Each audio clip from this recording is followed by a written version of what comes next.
정말 이제야 내 인생이 시작됐구나. 퇴직 후 처음 유럽행 비행기에 몸을 실으며 65세 박성자 씨는 그렇게 느꼈습니다. 평생 은퇴하면 꼭 가고 싶다고 마음에 품었던 유럽 여행. 젊을 땐 시간 없어서 못 갔고, 아이들 키울 땐 돈이 없어서 미뤘고, 퇴직하고 나선 마침내 그 모든 것이 허락된 순간이었죠. 파리의 에펠탑 아래에서, 스위스의 푸른 호수 앞에서, 이탈리아의 골목길을 걸으며 그는 행복해야 했습니다. 하지만 이상하게도 어느 순간부터 눈물이 맺혔습니다. 외로워서였을까요? 지겨워서였을까요? 아니면 그토록 바라던 것조차 버거워지는 나이듦의 현실이 몰려와서였을까요? 많은 이들이 은퇴 후 여행이라는 로망을 품고 살아갑니다. 회사 일에 치여 일만 하던 삶에서 벗어나 자유롭게 세계를 누비며 나를 위한 시간을 보내는 것. 하지만 현실은 예상과 다르게 흘러가기도 합니다. 실제로 여행이 지겨워졌다고 말하는 은퇴자들이 하나둘 생기고 있습니다. 왜 그럴까요? 첫 번째 사례는 서울에서 정년퇴직한 66세 김재한 씨입니다. 퇴직하자마자 유럽 3개국 자유여행을 떠났고 이후에도 매달 해외로 짐을 쌌습니다. 여행 자체는 좋았지만 2달쯤 지나면서부터 공허함이 찾아왔다고 합니다. 낯선 곳에 가면 감동보다 피로가 먼저 오더라고요. 유명한 장소를 봐도 이제 감흥이 별로 없었어요. 뭔가 채워지는 느낌이 아니라 점점 내가 이걸 왜 하고 있지? 싶은 마음이 들더군요. 결국 그는 여행을 접고 지역 도서관에서 자원봉사를 시작했습니다. 진짜 여행은 외국이 아니라 내 일상 속에서 새로운 의미를 찾는 거더군요. 두 번째 사례는 은퇴 부부인 박영순 64, 정민수 67씨 부부입니다.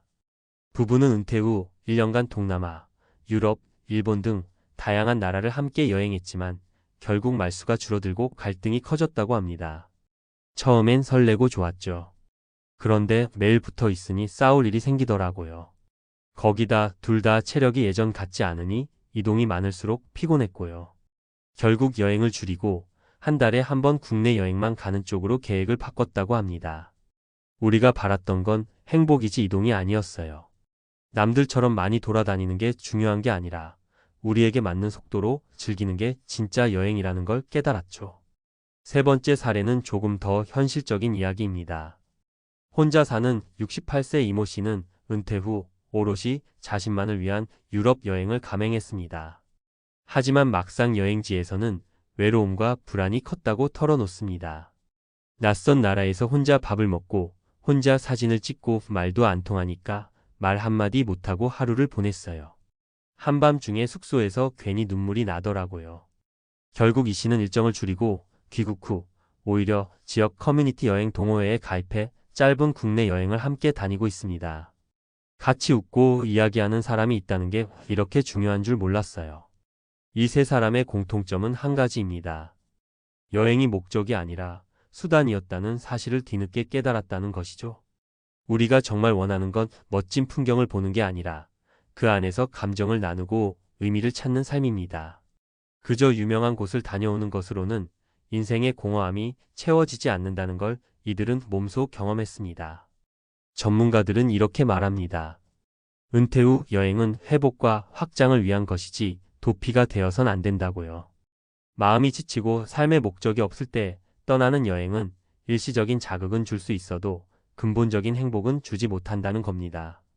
또한 체력과 감정 에너지가 예전 같지 않은 60대 이후에는 여행 일정도 여유 중심으로 재설계할 필요가 있습니다. 너무 많은 이동, 무리한 관광 스케줄, 화려한 일정은 오히려 피로와 허무만 남깁니다.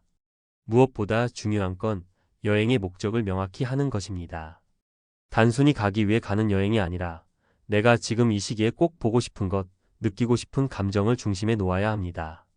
그리고 그것이 꼭 유럽이나 동남아일 필요는 없습니다. 골목길 산책, 작은 시골 마을 여행, 지역시장 구경처럼 가까운 곳에서의 깊이 있는 경험이 오히려 은퇴 후 진짜 위로가 되기도 합니다. 혹시 지금 은퇴하고 나면 세계 일주를 꼭 하겠다는 꿈을 꾸고 계신가요? 그 꿈 결코 틀리지 않았습니다. 다만 그 안에 나와 삶의 의미가 함께 있어야 한다는 걸 잊지 마세요. 여행은 삶을 더 풍요롭게 만들어줄 도구이지 인생의 공허함을 메우는 만병통치약은 아닙니다. 그러니 당신만의 속도와 방법으로 여행이라는 선물을 다시 설계해 보시길 바랍니다. 그리고 언젠가 에펠탑 앞에서 흘리는 눈물이 후회가 아니라 감동이길 진심으로 바랍니다. 은퇴 후 여행이 생각보다 지겨워지는 이유에는 단순한 심심함 이상의 구조적인 원인이 숨어 있습니다. 심리학과 행동경제학, 그리고 고령자 대상 여행 산업 분석을 통해 보면 우리가 왜 그렇게 기다려왔던 여행에 쉽게 실증을 느끼게 되는지, 그리고 어떻게 하면 후회 없는 여행을 할 수 있는지 명확하게 알 수 있습니다. 먼저 심리적 기대와 현실의 괴리를 이해할 필요가 있어요. 심리학자 데니얼 카너먼은 기억에 남는 행복과 경험하는 순간의 행복을 구분합니다. 우리는 흔히 기억에 남을 장면을 상상하면서 여행을 계획하지만 정작 현장에서는 더위, 피로, 긴 줄, 물가 등 경험 자체의 불편함이 행복을 방해하죠. 이게 반복되면 두 번째, 세 번째 여행에서 감정의 기대치가 낮아지고 감흥의 소멸이 찾아옵니다. 이 현상을 심리학에선 쾌락 적응어 다닉, 애덕테이션이라고 불러요. 쉽게 말해 아무리 좋은 것도 반복되면 익숙해지고 지루해진다는 거죠. 그렇다면 어떻게 하면 지루함 없는 여행을 할 수 있을까요? 다음과 같은 구체적이고 실용적인 전략 5가지를 추천합니다. 1. 짧고 자주 마이크로 여행이 더 행복하다.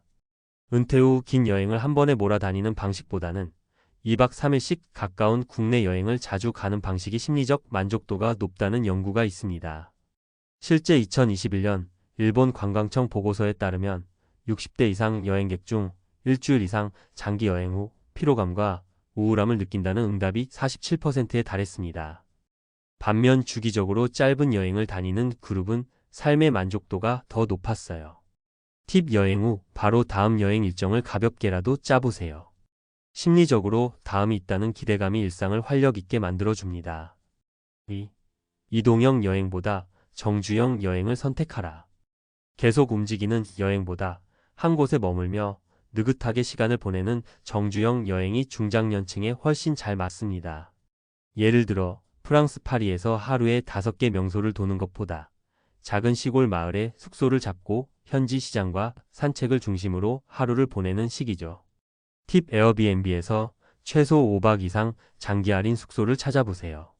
가성비도 좋고 마치 현지에 살아보는 느낌이 여행의 질을 완전히 바꿔줍니다. 3. 혼자가 아닌 소규모 동행이 핵심. 은퇴자 중 혼자 떠난 여행에서 외로움을 크게 느꼈다는 응답은 60% 이상입니다. 그렇다고 대규모 단체 여행이 답도 아닙니다. 34명 정도의 동행이 심리적으로 안정감을 주면서도 유연한 일정 조정이 가능하죠. 팁: 지역, 커뮤니티, 노년대학, 종교기관의 여행 모임 등을 통해 연령대가 비슷한 느린 여행 동반자를 찾아보세요. 4. 체력의 현실을 냉정하게 반영해야 한다. 60세 이후 하루 평균 걸음수가 8,000보를 넘기면 다음날 피로가 누적된다는 데이터가 있습니다. 하지만 대부분의 유럽 자유여행은 하루 평균 1만 보 이상 걷게 되죠. 결국 여행 중 후반부에 탈진하거나 관절에 무리가 와 여행이 고통이 되는 겁니다. 팁: 여행 일정 중 최소 하루는 완전한 휴식일을 넣으세요. 관광 없는 날 근처 카페나 숙소에서 책을 읽거나 낮잠을 자는 일정도 아주 중요합니다. 5. 콘텐츠 중심에서 의미 중심 여행으로 전환하라. 이제는 유명 관광지를 몇 개나 다녔는지가 중요한 게 아닙니다. 나와의 관계, 삶과의 연결, 감정의 여운이 더 중요해지는 나이죠. 예를 들어 베를린 장벽보다 아버지와 함께했던 젊은 시절 독일 사진을 들고 다시 찾아가는 여행이 훨씬 더 의미 있죠. 팁: 여행지마다 개인적인 테마를 정해보세요.